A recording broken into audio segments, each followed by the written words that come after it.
Yuna woke in a bed that was far too large for her. Surrounded by technology she did not recognize, the ceiling above her was impossibly high, decorated with geometric patterns that reminded her of the marking on Soren's chest. Varthek's architecture. She realized slowly she was on their flagship. The wound in her side had been healed completely, leaving only a thin scar where the regent's blade had cut hers. She sat up carefully, testing her body and finding it surprisingly strong. Whatever medical technology they had used was far beyond anything humans possessed. Yuna awake. The voice came from beside her, and she turned to find Soren watching her with those golden eyes she had come to love. He was bigger than she remembered, nearly as tall as her now, despite still being a juvenile. The changes from his manifestation of the royal gift seemed to have triggered a growth spurt. "How long was I unconscious?" she asked. 3 days. Soren answered, moving to sit on the edge of her bed with a familiarity that made her smile. "Healers said you almost died. Said human bodies are very fragile. They are not wrong." Soren made a sound that was half growl and half laugh. "Healers also said you killed 3 Dominion assassins by yourself. Said fragile human destroyed 3 elite warriors who have never been defeated." He looked at her with an expression she could not quite read. "Vartheks are confused by Yuna. That makes 2 of us," she admitted. "I am pretty confused by myself most days." The door to the medical chamber opened and Torvak entered. Bowing his head respectfully to both of them, "The prince requested I inform him when you woke," the old warrior explained. "But I see he has been waiting here the entire time." "Soren wanted to be here when Yuna woke," the cub said simply. As if that explained everything. Perhaps it did. "The Dominion has many questions," Torvak continued, addressing Yuna directly. "The High Council wishes to understand how a human salvager came to protect our prince, and why she would risk her life for him." Yuna considered the question. "I found a scared child alone in the dark," she said finally. "What was I supposed to do? Leave him there?" Torvik stared at her for a long moment, then made a sound deep in his throat that she had learned was Varthek's laughter. The simplest answer is often the truest. "I have served the royal family for 70 years, and I have never seen anyone protect them out of pure compassion rather than duty or ambition. Is that unusual among Vartheks?" "Yes," the old warrior admitted. "We are predators by nature. We understand loyalty to pack and duty to bloodline. But pure selfless protection is not something we commonly practice." He looked at Soren. "Perhaps that is something the new generation can change." Soren straightened. With a dignity that seemed far beyond his years, Soren has learned much from Yuna. Learned that strength does not mean cruelty. That protection can come from love instead of duty. He reached out and took Yuna's hand in his, a gesture that made Torvak's eyes widen. Soren wants Yuna to stay. Wants Yuna to be advisor and guardian as Soren becomes ruler. The old warrior made a choking sound. "My prince. No human has ever held position in the Dominion. The council will object strongly. Then the council will have to accept change," Soren said firmly. "Yuna has done more for Soren than any Vartheks except Mother. She deserves honor, not objection." Yuna squeezed his hand. "You do not have to do this. I can go back to my station, and you can visit when you have time. Your station is destroyed," Soren reminded her. And Soren does not want Yuna far away. Soren wants Yuna here, where Soren can protect her like she protected Soren. There was something in his voice that made her heart ache. A fear of abandonment that she understood all too well. This child had lost his mother, lost his protector, nearly lost his life. Of course, he did not want to lose her too. "Okay," she said softly. "I will stay."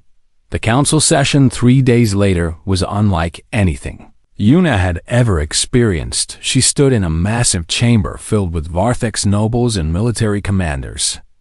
all of them staring at her with expressions ranging from curiosity to barely concealed hostility. Soren sat on a throne that was still far too large for him, but his presence filled the room nonetheless. The human Yuna Park has been granted the title of Royal Guardian and First Advisor to the Crown Prince, the announcer declared.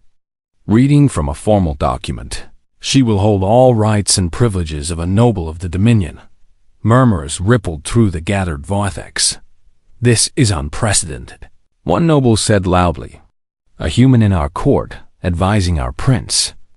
It goes against 10,000 years of tradition. Traditions can change. Soren responded from his throne. My mother believed that. She believed the Dominion could grow beyond its past. He gestured at Yuna. This human found a wounded child and saved him at risk to her own life. When assassins came, she killed 3 elite warriors with nothing but her mind and her will. When the one who murdered my mother tried to kill her, she stood her ground and faced him without fear. His golden eyes swept across the chamber.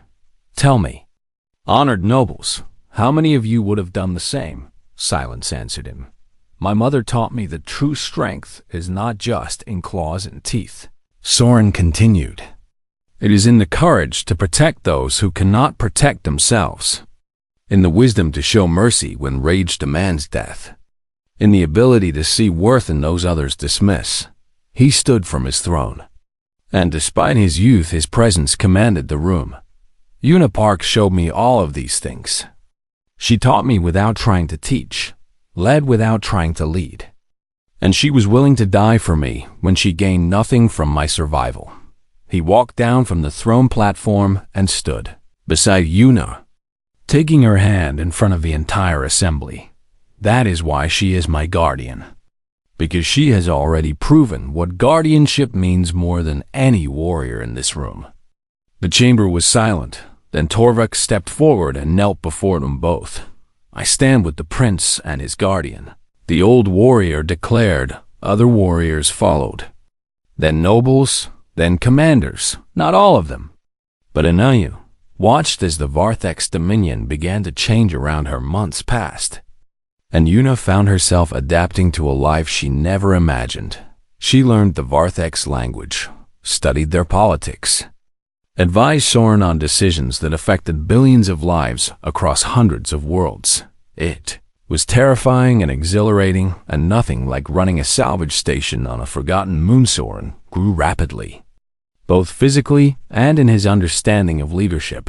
He showed a gift for diplomacy that surprised everyone, finding common ground between factions that had feuded for centuries. When asked where he learned such skills, he always pointed to Yuna. She found common ground with me when I was a predator and she was prey, he would say. Everything else is easy after that. Word of the human guardian spread beyond the Dominion. Other species sent ambassadors to see the strange situation for themselves, and most left shaking their heads in confusion. How had a human earned the trust of predators? How had a salvager become advisor to an empire? Yuna just smiled when they asked one evening, a year after she had first found that damaged escape pod. Yuna stood on the observation deck of the Dominion flagship, looking out at the star. Soren found her there. As he often did, he was nearly full-grown now, towering over her in a way that should have been terrifying, but somehow was not. You are thinking about the station, he said, reading her mood with the ease of long familiarity. I was thinking about how different my life is now, she admitted. Sometimes I wonder what would have happened if I had just left that escape pod alone. Then Soren would have died alone in the dark, he said simply, and Yuna would have continued her small life on her small station. He moved to stand beside her, his massive form somehow gentle despite its lethal capability. But Yuna did not leave Soren alone. She chose to help even when helping was dangerous and difficult and against all logic. It was just instinct, Yuna said. I saw a kid in trouble and I helped. Yes, Soren agreed. That is what makes humans extraordinary. A visiting diplomat found them there later. 2 figures silhouetted against the stars. The diplomat had come to ask the prince about trade agreements. But the question died on his lips when he saw the scene before him. How does a human earn such trust from predators? He asked eventually. Unable to contain his curiosity, Yuna looked up at Soren. Then back at the diplomat, I found a scared kid alone in the dark, she said. The same answer she always gave. What was I supposed to do? Leave him there. Soren made the rumbling sound that was his laugh. She saw a child, he told the diplomat. Where everyone else saw a monster, the diplomat left eventually. And his report would later note something that would reshape galactic opinion about humanity, perhaps. Humans were not simply prey that had not been hunted yet. Perhaps they were something far more remarkable, a species that could turn enemies into family, that could find love where others saw only danger, that could change the course of empires with nothing more than compassion and standing on that observation deck. A human salvager and a predator prince watched the stars together, family bound not by blood, but by something stronger, by a choice made in the dark to help a frightened child, and by every choice made since to never let go. The Varthex shuttle that docked with her station was larger than her entire cargo bay, and the warriors who emerged from it made the assassins look small. They were elite soldiers of the Dominion, each one wearing ceremonial armor that gleamed with the symbols of their houses. At their head walked High Regent Varth Kane himself, was enormous even by Varthex standards. Nearly 4 meters tall, with scales that had faded from black to gray, with age his eyes were cold and calculating. The eyes of a politician rather than a warrior, he surveyed the damaged station with obvious disdain before fixing his gaze on Yuna. So this is the human who has dared to keep our prince, he said, his voice carrying the same grinding quality as his transmission. I expected something more impressive. Yuna stood her ground, despite every instinct screaming at her to run. Soren was behind her, pressed against her back, and she could feel him trembling. Your prince came to me injured and terrified, she said, keeping her voice steady through sheer willpower. Someone tried to murder him. The regent's expression did not change. The prince was attacked by enemies of the Dominion. We have been searching for him ever since to bring him home safely. That is not what he says. The warriors around the regent shifted, their hands moving toward weapons, but Varth Kane raised one massive arm to still them. The child was traumatized. His memory of events cannot be trusted. Then you will not mind if he tells his story to the Dominion openly. Something flickered in the regent's cold eyes. There and gone so fast that Yuna almost missed it. Fear. He was afraid of what Soren might say. The prince will return with us now, the regent said, his tone brooking no argument. You have sheltered him, and for that the Dominion offers you a reward. But our patience has limits. Yuna did not move. I want to hear from Soren what he wants. The warriors made sounds of outrage at her audacity. A human demanding anything from the Varthex Dominion was unprecedented. And demanding to speak for their prince was borderline blasphemy, but the regent raised his arm again. Very well. Let the child speak. Soren stepped out from behind Yuna, and she saw him straighten his spine in a way she had never seen before. He was still small, still young, but in that moment, there was something regal about him. Soren remembers, he said, his voice stronger than she had ever heard it. Soren remembers the night Mother died, remembers the hunting trip after, remembers who gave the order. His golden eyes locked onto the regent with cold certainty. Varth Kane tried to kill Soren, ordered guards to make it look like accident, but Soren's protector saved Soren, put Soren in escape pod before he died. The silence that followed was absolute. The warriors stared at their prince, then at their regent, confusion and doubt spreading across their face. Varath Kane's expression had frozen into a mask of controlled fury. The child is clearly damaged, he said smoothly. The human has corrupted his mind with lies. Soren not lying, the cub growled, his scales beginning to rise in a threat display. Soren remembers Regent's smell. Same smell in the room when Mother died. Same smell when guards came for Soren. A ripple went through the gathered warriors. Varthics trusted their senses above all else. And scent memory was considered the most reliable form of evidence in their society. If the prince claimed to remember the regent's scent at these events, that was a serious accusation. This is absurd, the regent snarled. Losing his composure for the first time, I served the Empress loyally for decades. I have guided the Dominion since her death, and I will not be accused by a traumatized child and his human pet. He gestured sharply at his warriors. Take the prince. Kill the human. Some of the warriors moved forward, but others hesitated. Yuna saw the conflict in their eyes. The war between duty to the regent and loyalty to the royal bloodline. Anyone who touches either of us will have to explain to the Dominion why they murdered their prince. And the one who saved him, she said loudly. Gambling everything on the politics, she barely understood. The warriors stopped. The human speaks truth, said an older warrior from the back of the group, his voice rough with age. If we kill the prince on the regent's order, we become traitors to the bloodline. You dare question me? Torvik, the regent hissed. The old warrior stepped forward, and Yuna saw that his armor bore more marks of honor than any other present. I served the Empress since before you were born. Regent, I held the prince in my arms the day he was hatched, and I will not be part of his murder.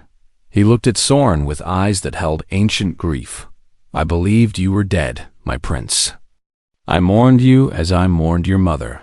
Soren's scales relaxed slightly as he recognized the old warrior, Torvik.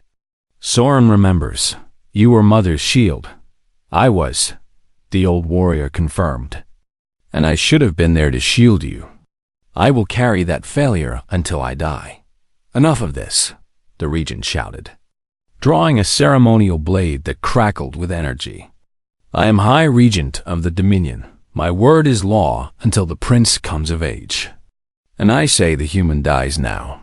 He lunged at Yuna with speed that belied his massive size. She tried to dodge, but she was just a human, soft and slow compared to a Varthex warrior. The blade caught her across the ribs, slicing through her suit and into flesh. She fell backward with a cry of pain, blood already soaking through her clothing. What happened next was something Yuna would remember for the rest of her life. Soren screamed. That was not the sound a child made, not the sound any normal Varthex made. It was a roar that seemed to reach into some frequency beyond normal hearing, a sound that made the air itself vibrate. The warriors around them staggered, clutching at their heads as the noise overwhelmed their enhanced senses, and then Soren changed. His scales darkened until they were pure black. Harder than any armor Yuna had ever seen. His eyes began to glow with golden light that left trails in the air. When he moved, he grew. Not much, but enough. And suddenly he seemed far more dangerous than any creature his size. Should Beatty Royal gift Yuna remembered reading about it in her databases. A genetic ability that only appeared in the ruling bloodline during moments of extreme emotional stress. It was why the royal family had ruled for 10,000 years. It was why no one had ever successfully overthrown them. Soren attacked the region with a fury that made the earlier assassination attempt look gentle. His claws, now glowing with the same golden light as his eyes, tore through the regent's ceremonial armor like it was paper. The regent fought back, but he was old and Soren was young and burning with protective rage. You hurt Yuna, Soren snarled, each word punctuated by a strike that drove the regent backward. You killed Mother. You tried to kill Soren. You hurt Yuna. The warriors watched in stunned silence as their prince systematically dismantled the most powerful politician in the Dominion. Within moments, the regent was on his back with Soren's glowing claws at his throat. Soren, Yuna called out, her voice weak from pain and blood loss. Soren, stop. The cub froze. his entire body trembling with the effort of holding back. "He deserves death," Soren growled.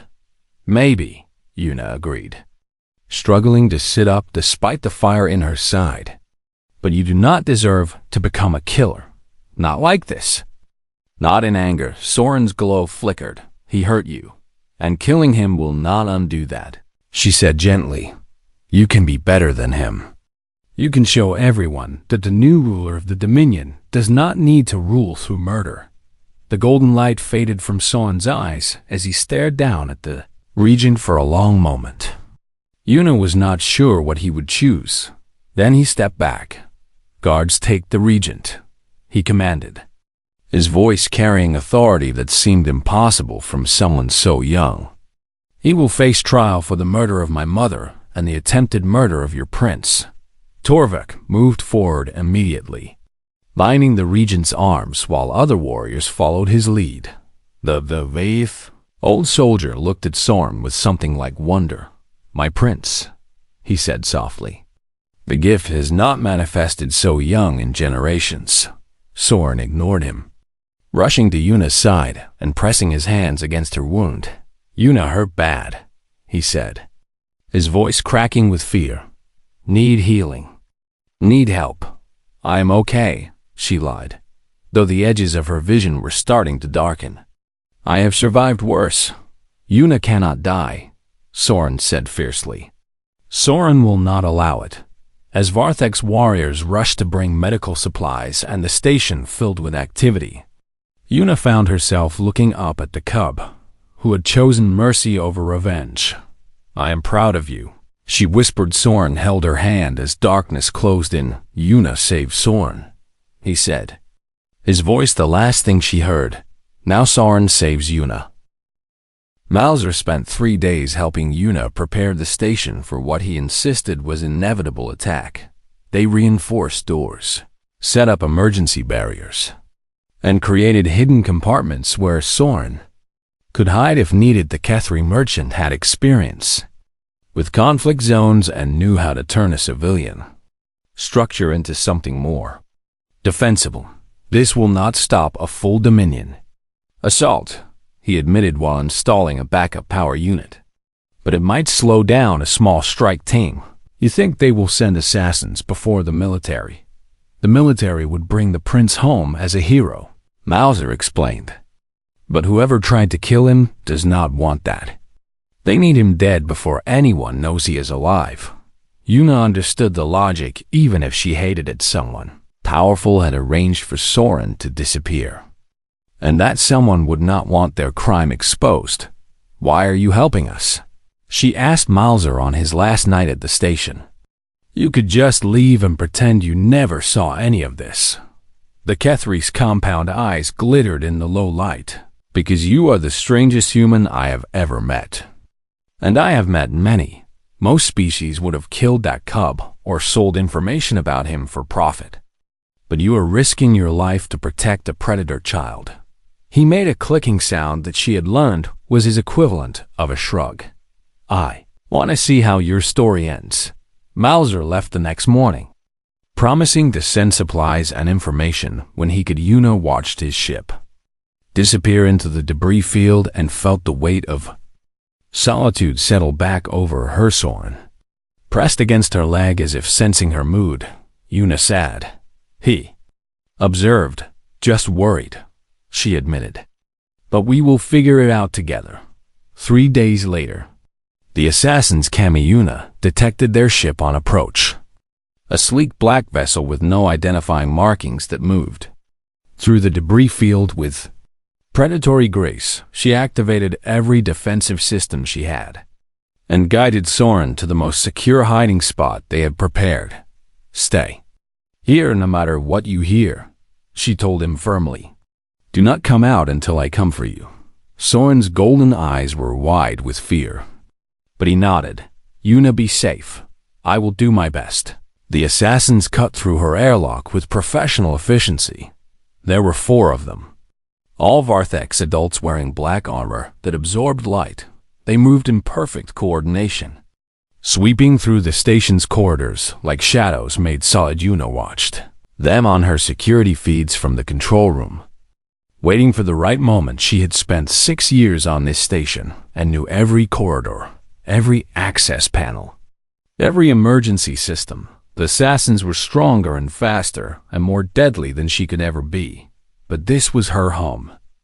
And she had prepared. The first one triggered her trap in the cargo bay. A panel in the floor gave way beneath him, dropping him into a pit lined with broken metal and industrial adhesive. He thrashed and roared, but could not pull himself free, his own strength working against him as the adhesive bonded to his armor. 3 left. The second and third moved together through the residential section. Una vented a storage unit of salvaged chemicals into the air filtration system, filling the corridors with a gas that was harmless to humans, but devastating to Varthek's sensory organs. She heard them screaming as their enhanced senses overloaded, their coordination breaking down into blind panic. She sealed them in a section and triggered the emergency decompression, watching on her screen as the explosive loss of atmosphere sucked them into space.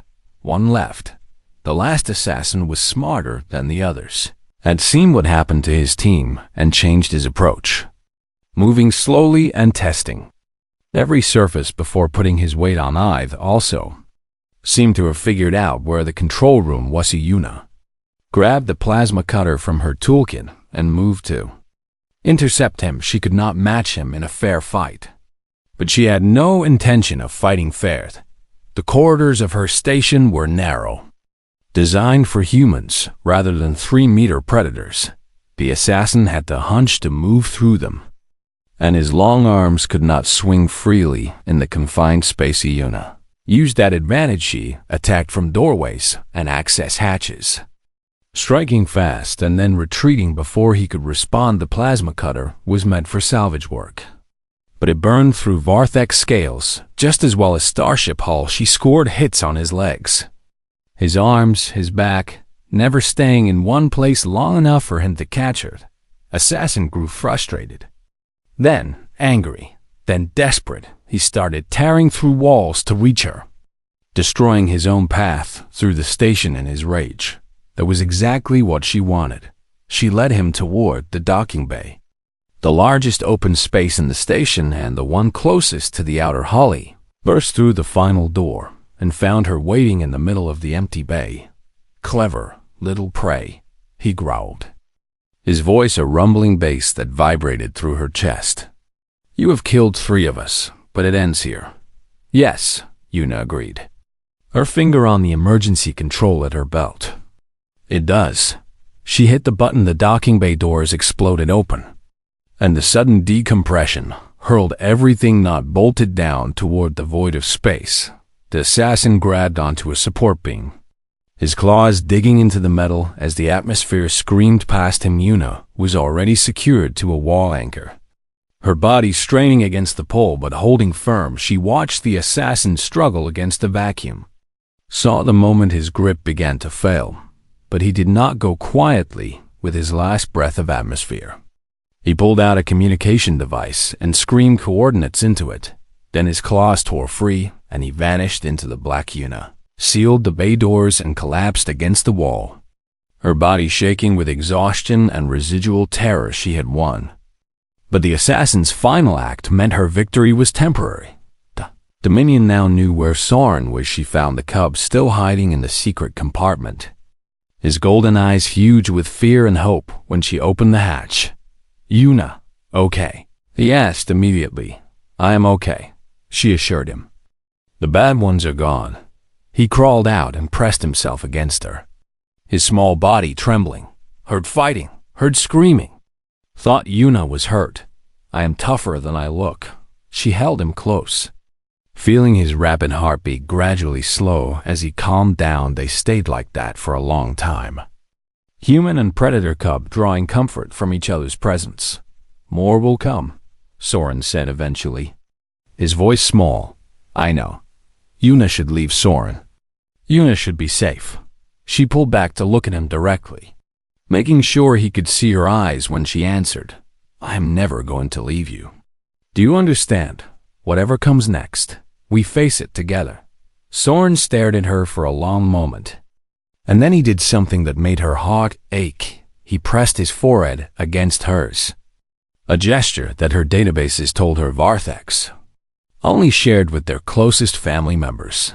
Together, he repeated, the next 2 days were spent repairing what she could and preparing for what she could not. The station was badly damaged from the fighting, and Yuna knew it could not survive another attack. She considered running, taking Soren and disappearing into the frontier's endless reaches. But running would only delay the inevitable. Sooner or later, they would be found on the 3rd day. Her sensors detected something that made the assassin ship look like a toy. Varthex's Dominion battle fleet was approaching Kessler 7. Dozens of warships that could reduce her, stationed to atoms with a single volley. At the center of the formation flew a flagship so massive it blocked out the stars behind it. The Dominion had come for their Prince. Yuna looked at Soren, who was watching the approaching fleet with a mix of fear and recognition. Do you know who leads them? She asked. He nodded slowly. High Regent Varth Kane. Ruled since Mother died. His scales rippled in the pattern she knew meant distress. Soren afraid of him. Yuna took his hand in hers, a gesture that felt natural now, despite how strange it once would have seemed. Then we face him together too. The communication console lit up with an incoming transmission, and a voice like grinding stone filled the station. Human, you have something that belongs to the Dominion. Surrender the prince immediately, and your death will be quick. Yuna looked at Soren one more time, saw the trust in his golden eyes, and made her choice. She keyed the response channel. If you want him, come and take him. The salvage station on Kessler 7 had been quiet for 3 weeks, and Yuna Park was starting to worry about her finances again. She floated near the observation window of her small outpost, watching the endless field of debris that orbited the barren moon below. Most of it was junk worth nothing. But sometimes a battle would happen in nearby space, and fresh wreckage would drift into her territory. That was how salvagers like her survived on the frontier, picking through the remains of other people's conflicts. The alert from her scanning equipment made her spill her coffee. Something new had entered the debris field.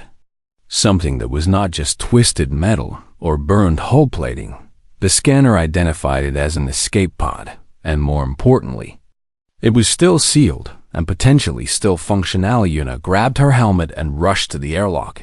Intact escape pod could mean valuable technology, emergency supplies, or even a survivor who might pay for rescue. She had found all 3 before during her 6 years working this remote station. Her small shuttle detached from the station and weaved through the floating wreckage with practiced ease. The escape pod was badly damaged on one side, scorched by weapons fire that had clearly been meant to destroy it completely. Someone had tried very hard to make sure this pod never reached safety. When she got close enough to see the markings on the hull, Yuna felt her stomach drop. The symbols were Varthex. Every spacer knew those symbols, knew to avoid them, knew that the species who used them were among the most feared predators in the known galaxy. Adult Varthex stood 3 meters tall with scales harder than most armor, plating and claws that could tear through metal like paper.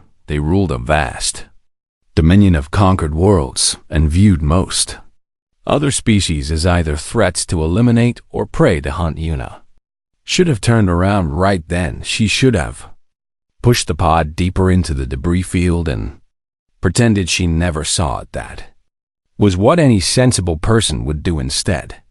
She found herself docking with the pod and cutting through its damaged airlock. The smell hit her first, a mix of blood and something sharp that reminded her of copper. And ozone emergency lights flickered inside the pod, casting red shadows across the small interior. And there, curled in the corner, was a Varthex cubit. Was barely a meter long, covered in dark scales that should have been sleek but were now dull and crusted with dried blood. One of its 4 arms hung at a wrong angle, clearly broken. Its eyes, large and golden with vertical pupils.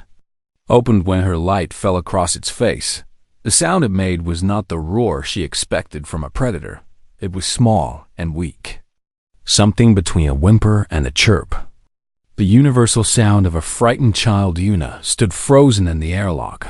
Her brain screamed at her to leave, to remember every horror story about the Vortex she had ever heard. This creature would grow into a monster, capable of killing a dozen armed soldiers without slowing down. Its parents had probably eaten people like her, but right now it was hurt and scared and alone. What am I doing?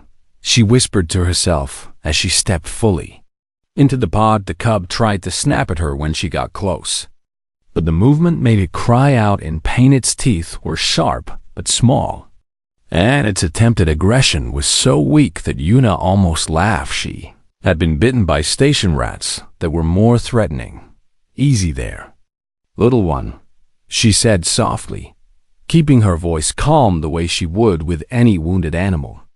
I am not going to hurt you. Getting the cub back to her station took an hour of careful work. It snapped and scratched at her several times, leaving shallow cuts on her arms, but it was too weak to cause real damage by the time she had it settled in her medical bay. The cub had exhausted itself completely and lay still on the examination table. Yuna pulled up every xenobiology database she had access to. Vortex physiology was not well documented because they did not exactly welcome researchers. But she found enough to start treating the obvious wounds. The broken arm needed to be set, which required sedation that she was not sure would work on an alien.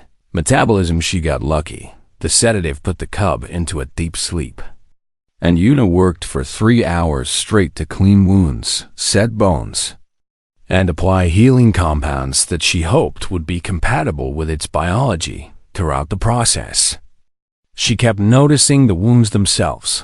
They were not battle injuries. Someone had hurt this cub deliberately and methodically, like they were trying to cause pain rather than death. The thought made her sick when the cub woke up the next morning. Yuna was sitting across the room with a bowl of protein supplement that her database suggested Vortex could digest. The cub stared at her with those golden eyes, and she saw confusion there along with fear. Hungry? Yuna asked. Holding up the bowl, she had no idea if it could understand standard galactic. But she had to start somewhere. The cub did not move at first, then, slowly, it dragged itself toward the bowl, keeping its eyes locked on her the entire time, as if expecting an attack. It practically inhaled the food, and then looked at her again with an expression that clearly demanded more. Yuna smiled, despite herself, and went to prepare another bowl. Over the next few days, a pattern developed. The cub, which Yuna had started calling Soren in her head because she needed something to call it, would eat everything she offered and then retreat to the farthest corner of the medical bay. It watched her constantly, tracking her movements with predatory precision that reminded her this was not actually a helpless creature. It was a predator learning the behavior of something it did not understand. On the 4th day, Yuna noticed the marking on its chest while changing a bandage. The scales that were different from the rest, arranged in geometric patterns that seemed too precise to be natural. She scanned the marking and searched her databases but found nothing. What happened to you, Soren? She asked quietly. Knowing the cub could not answer, those golden eyes met hers, and for a moment she could have sworn she saw something ancient and sad looking back at her. The wounds were healing faster than she expected. Vortex biology was apparently very efficient at repairing damage, which made sense for a species of apex predators within a week. Soren was moving around the medical bay without obvious pain. He still watched her constantly, still flinched when she moved too quickly, but he had stopped trying to bite her. Yuna counted that as progress. She knew she should report this. She knew there were probably laws against harboring a Vortex, and certainly there were practical reasons to notify someone. But every time she reached for the communication console, She remembered that someone had tried to murder this child. Whoever had put those wounds on Soren might come looking for him if they learned he survived. Until she knew more about what had happened. Silence seemed like the safest choice for both of them on the 10th day. Soren spoke for the first time. Yuna had been talking to him constantly, narrating everything she did the way she would with a pet or a very young child. She did not expect him to understand, but the sound of her voice seemed to calm him. She was explaining how the water recycler worked when Soren looked up at her and said one word, "Yuna." She dropped the tool she was holding and stared at him. "Did you just say my name?" He tilted his head in a gesture that looked almost curious. And then he said it again, more clearly this time. "Yuna." She felt tears prick at her eyes, which was ridiculous because he had only repeated a sound he had heard dozens of times, but it meant he was learning. And that meant he was choosing to engage with her rather than just tolerate her presence. "That is right," she said, her voice thick with emotion she did not fully understand. "I am Yuna, and you are safe here." Soren watched her for a long moment, and then he did something she had never seen from him before. He moved closer to her, slowly and carefully, and then he pressed his head against her hand. The gesture was unmistakable. Trunti did not know what she had gotten herself into or what would happen next, but looking down at the predator cub who had chosen to trust her, she knew one thing for certain: she would protect him no matter what came. 3 weeks had passed since Yuna found the injured cub in the escape pod, and her salvage station had become something entirely different. What was once a quiet outpost for a lone human scavenger now felt almost like a home. Soren had recovered fully from his physical wounds, moving through the station with a grace that reminded Yuna she was living with a creature designed by evolution to be a perfect hunter. He was still wary around sudden movements and loud noises, but he no longer retreated to corners when she entered a room. Progress came in small moments, Soren learning to open doors without breaking them, Soren discovering that he liked the dried fish snacks Yuna kept for herself, Soren sleeping outside her quarters instead of hiding in the medical bay. Each small step felt like a victory. His vocabulary grew steadily as well. He could say about 20 words now, though he rarely combined them into sentences. Yuna suspected he understood far more than he could express, because sometimes she would explain something complex and he would respond with a look of clear comprehension. Real breakthrough came during the storm. Kessler -7 orbited through a dense asteroid belt every few months, and this time the moon's path took them through a particularly violent section. Rocks the size of shuttles slammed against the station's shields while the power grid flickered and groaned under the strain. Yuna had experienced storms like this before and knew the station could handle it. Soren did not know that the first major impact sent him into a panic. He scrambled through the corridors, his claws leaving gouges in the metal floor, making sounds of terror that Yuna had never heard from him. She found him wedged behind a storage unit in the cargo bay, his scales raised in a defensive posture and his eyes wild with fear. "Soren," she called out gently as another impact shook the station. "It is okay. We are safe in here." He did not seem to hear her. His breathing was rapid and shallow, and Yuna recognized the signs of overwhelming fear from her own experiences with trauma. Words were not going to reach him right now. She crawled into the small space beside him. It was cramped and uncomfortable, and every instinct told her that cornering herself with a panicked predator was spectacularly stupid. But Soren needed someone to be calm when he could not be. "I am right here," she said softly, positioning herself between him and the open room. "Nothing is going to hurt you while I am here." A piece of debris penetrated the outer shield and struck the hole directly above them. The ceiling buckled inward, sending sparks and broken panels raining down. Yuna threw herself over Soren without thinking, covering his smaller body with her own as metal fragments struck her back and shoulders. The pain was sharp but brief.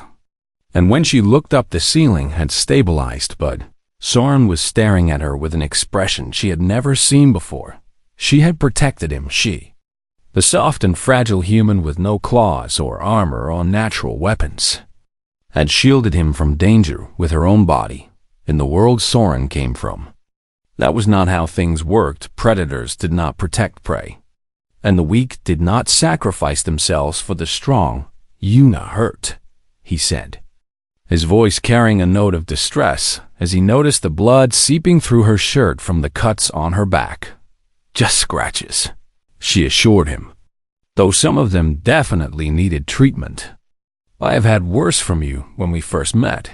She meant it as a joke, but Soren made a low sound in his throat that seemed like distress or perhaps guilt. Then he did something extraordinary. He began to lick her wounds. She almost pushed him away before realizing what he was doing. Varthek's saliva had mild antiseptic and coagulant properties, according to her databases. He was trying to help her the only way he knew how. The storm lasted another 2 hours.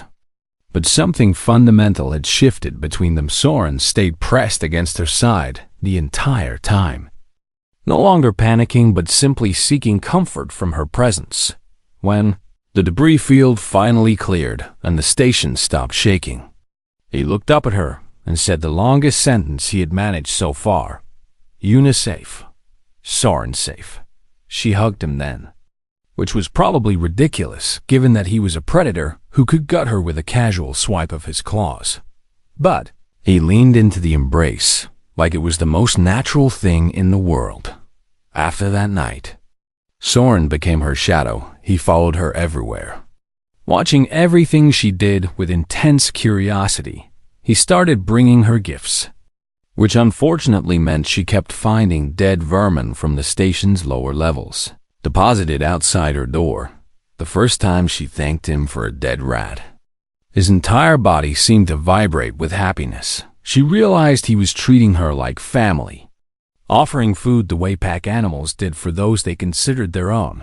The supply ship arrived 2 weeks after the storm. Yuna had almost forgotten it was coming, and the alert from her sensors sent a spike of fear through her chest. She could not hide Soren, not in the small station, with nowhere to conceal a meter-long alien predator who had started following her everywhere. The pilot was a Kethri named Mauser, a four-armed insectoid species known for their merchant trading across the frontier. Yuna had dealt with him a dozen times before and found him reliable if somewhat nervous by nature. His nervousness became full panic when he stepped into the cargo bay and saw Soren standing beside her. Human, he shrieked, all four arms waving in distress.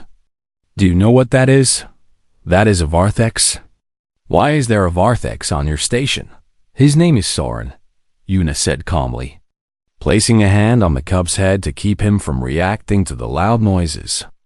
And he is just a child who will grow into a killing machine, Mauser chittered. Harboring a Varthex is punishable by death in most systems. You have to get rid of it. Him, Yuna corrected firmly. And no, I do not have to do anything.